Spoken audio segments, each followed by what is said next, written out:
Quinn engages in a fierce battle with Riley, but struggles to land a hit. Will he be able to find a weakness in his opponent's defenses?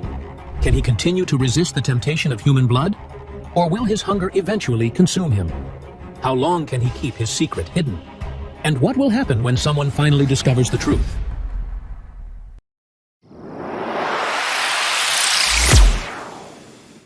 Riley hardened his face and was ready to laugh at his attacker once again, ending up hurting himself. But at the last second, Quinn changed his punch into a kick, aimed at the boy's unprotected stomach. It worked, Quinn thought as the other bent over in pain. With one last fast, swift attack to the back of his head, the red-haired boy got knocked out. Second fight has been completed, 50 EXP received, additional reward 20 EXP received, 100 of 100 EXP. You have reached the maximum amount of EXP. Would you like to level up? Once you have leveled up, any changes will be irreversible. Not heeding the warning, Quinn shouted out, "Who cares? Yes!" Congratulations, you are now level 2. Evolution process has started. Evolution? What the? His euphoria from a moment ago had instantly vanished, replaced with a large stabbing pain in his heart. The organ started to beat faster than it had ever done before, the blood rushing through his veins all over his body. The excruciating pain was too much for him. Falling on his knees, he tried his best to refrain from screaming, afraid he might alarm someone. The pain continued to spread throughout his body. He was so focused on that feeling that he failed to notice that his broken hand was healing alongside his leg, his full attention on the sharp stabbing pain, now in his teeth. Congratulations, you have successfully evolved. You are now a halfling. He had never heard of the term halfling before, and apparently the process was irreversible. Before he could spend any more time on it, even more messages appeared. Your stats have increased. Skill unlocked. Level 1, Blood Swipe. Blood Swipe. This skill has a range of 5 meters. It will fire out a red line of energy from the user's hands. To use the skill, the user must use their own blood, causing -1 HP per blood swipe. He had no time to check his new stats, as yet another message showed itself, this one bolder than the previous ones. It drove Quinn into a state of shock. Your hunger grows. You can no longer suppress your need for blood. Your HP will decrease by -1 HP every hour until you have consumed human blood. Have I become a vampire? He mumbled to himself. The truth had been staring him in the face long enough. All the signs had been there. The book about vampires granting him EXP, growing weaker when hit by sunlight, the constant hunger, the clear night vision, and the way the blood of his first victim had been enticing him to consume it. Quinn was not sure he could do what the system was demanding of him. There was this moral binding, his last shred of humanity that held him back from completely turning into a beast. He stood there looking down at Riley, who had passed out on the ground. It was the perfect opportunity for him to do as the system demanded. Something was drawing him to Riley's body. He could smell his victim's blood. He could hear the beating heart. Without realizing it, he bent towards Riley and could see his pulse beating through his neck. You have received an optional quest. Drink the blood of your victim to absorb a stat point. There were many questions on Quinn's mind, questions he was unsure about and had no answers. How much blood was he supposed to consume? Would Riley die if he did this? Would he perhaps turn and become another vampire like him? Layla had continued to watch Quinn ever since he had left the convenience store. When she had seen him follow after Riley and donning the mask, she had understood what he was about to do. She saw Quinn lift Riley's body slightly off the floor while kneeling beside the unconscious boy. Yet the gaze he was looking at him was very strange. It wasn't the gloating type of look of a winner over a loser. What the? Layla wondered. He can't be planning to kiss him. What is wrong with this guy? The next moment, Quinn placed the unconscious body back down. Unable to come to a decision, his mind continued to go back and forth. Damn it! In the movies it looks so easy. Just the idea of sticking my teeth into someone. I just can't do it. Layla started to slowly creep about closer through the bushes and trees. Then suddenly, her foot had landed on a small twig, and a snapping sound was heard. What was that? Quinn thought as he turned and looked around, but could see no one. However, in a panic that someone was coming his way and would find him, he left the body where it was and headed back to school. I wonder what that was all about. In the end, he didn't do anything. Layla was curious what the point of him at the end had been. Quinn hurried head back to school and placed the mask into his shopping bag. Quinn then decided to open his status screen to see if his stats had changed after evolving. From what he could see, merely his HP had increased by 50%, while everything else had remained the same. Quinn thought about it for a while and decided to add a point to his agility. Agility 11. What he wanted right now was to become fast and agile like an assassin. Quinn wondered if there was a reason why the system had only given him 1 point, but then he recalled the optional quests it had offered him. So far, Quinn would have been able to gain an additional 2 stat points, whereas leveling up only granted a single one. If he wanted to get stronger fast, then that would be the quickest way. However, Quinn was unsure of whether or not he would be able to go through with it. Quinn decided to head to his room where he could hear Vorden and Peter practicing together. Peter was trying his best to learn the ability book the military had given him, while Vorden was tutoring him. "What took you so long?" "Oh, I just went exploring the city a little. I'm a bit tired, so I think I'm going to bed early today." "Maybe we should call it a day for now as well?" Although Quinn had been the one to suggest going to sleep, he was unable to. His stomach was in a tremendous amount of pain, and he had too much on his mind. If what the message had claimed would be true, Quinn only had a limited amount of time to solve his problem. When he woke up the next day, the pain was worse than before. 10 hours have passed. Your hunger grows. You have lost -10 HP. HP 5 of 15. Your HP will continue to decrease every hour. "Hey, Quinn, you all right, man?" Vorden asked, seeing Quinn's face. "Yeah, I just got to go somewhere." Quinn excused himself as he rushed out of the room, heading down to the canteen. Everything that had happened so far had been a miscalculation on Quinn's part. Although the system had warned him about his 1 HP loss every hour, he hadn't expected his body to react like that. In fact, he had only planned to sleep for 5 hours. That way he would have nearly half a day to come up with a plan how to rid himself of his problem, ideally before morning classes started. Quinn made his way to the canteen queue to be served some food. He was taking in deep breaths, slowly, an action that was supposed to help him get the hang of his heightened senses. Right now, he was able to hear the conversation from the other side of the room, pots and pans clanging in the kitchen as if they were next to him.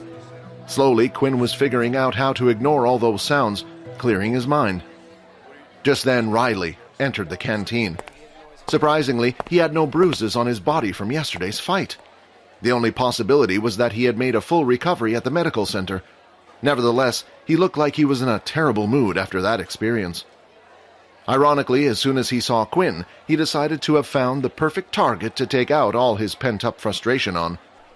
"Hey, Pipsqueak, you got a problem if I cut in front of you?" However, Quinn was too busy trying to isolate the sounds from his mind to pay attention to him. "Who the hell do you think you are?" Riley shouted as he grabbed Quinn by the collar. In that instant, Riley's face was incredibly close to his. Just like yesterday, he could hear Riley's heartbeat. He could feel the blood flowing through his arm and muscles lifting his shirt. Something took over Quinn's body, and he immediately hit Riley's arm away and pounced on him, causing the two of them to fall to the ground. Quinn was now on top of Riley and had both his hands pinned down. "Get off me, you crazy animal!" Riley screamed, but when Riley tried to overpower Quinn and lift his hands, it was impossible. His ability to harden his skin was useless in this kind of situation. Then, Quinn started to feel something growing in his mouth. Quinn placed his head just a few inches away from Riley's neck and got ready to bite in. Just as he opened his mouth, though, he felt someone pull him by the back of his collar and chucked him off Riley towards the people in the queue. "Don't touch one of my boys!" Dan was a large teenager with a muscular build. His appearance was more like that of a bald adult.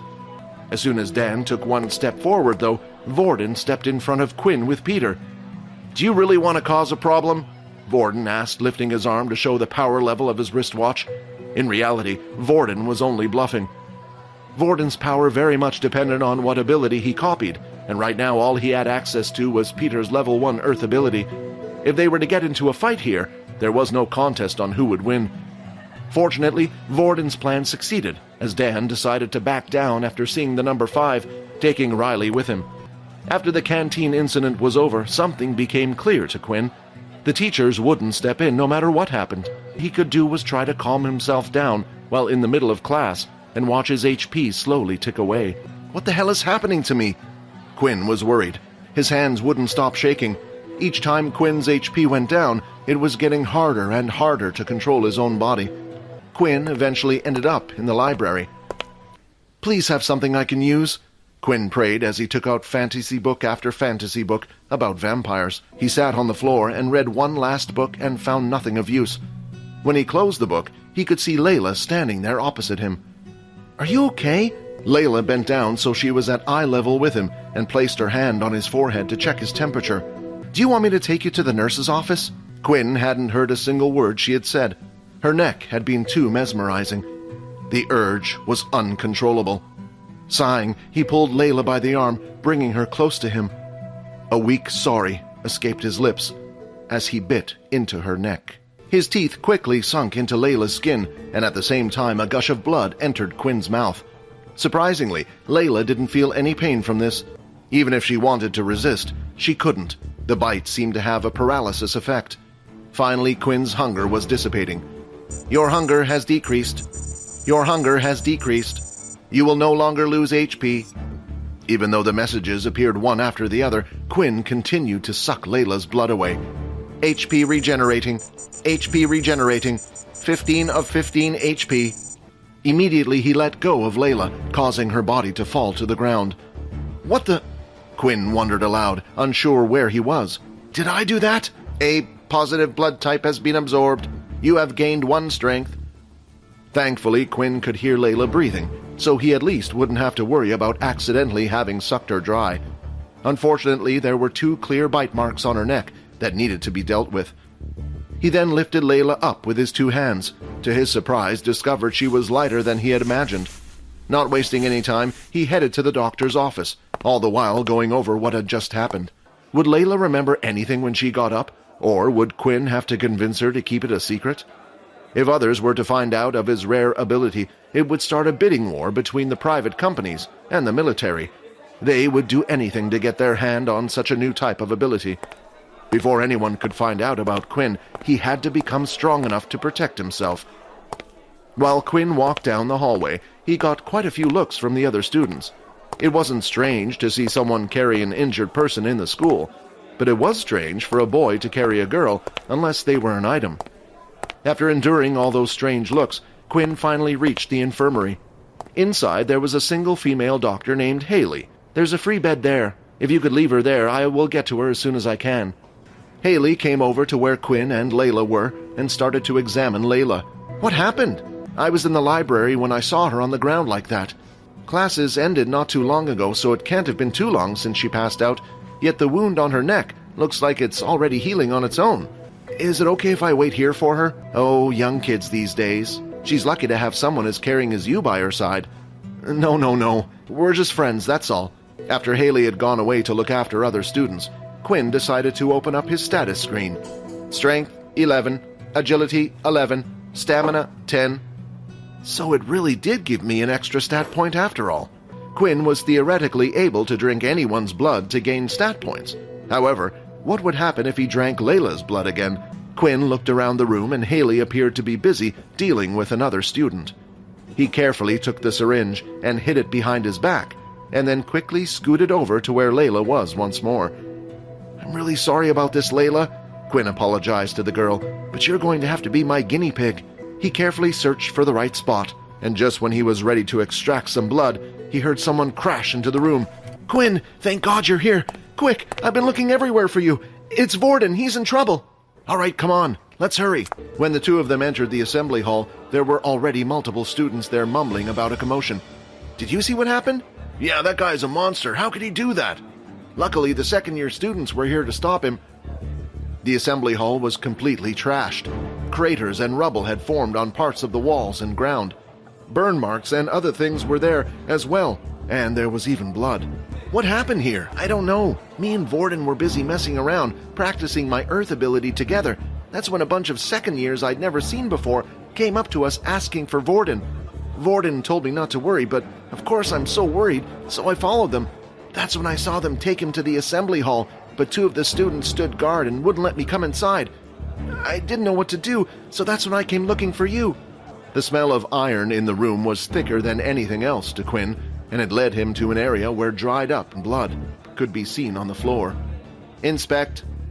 Name, Vorden Blade. Race, human. Blood type, O negative. Quinn started to inspect the battle scene and found more traces of blood, but when he used the inspect skill on them, it wouldn't show him any information at all. The two of them then headed back to the dorm room together, and when they entered, they were surprised to actually see Vorden already there.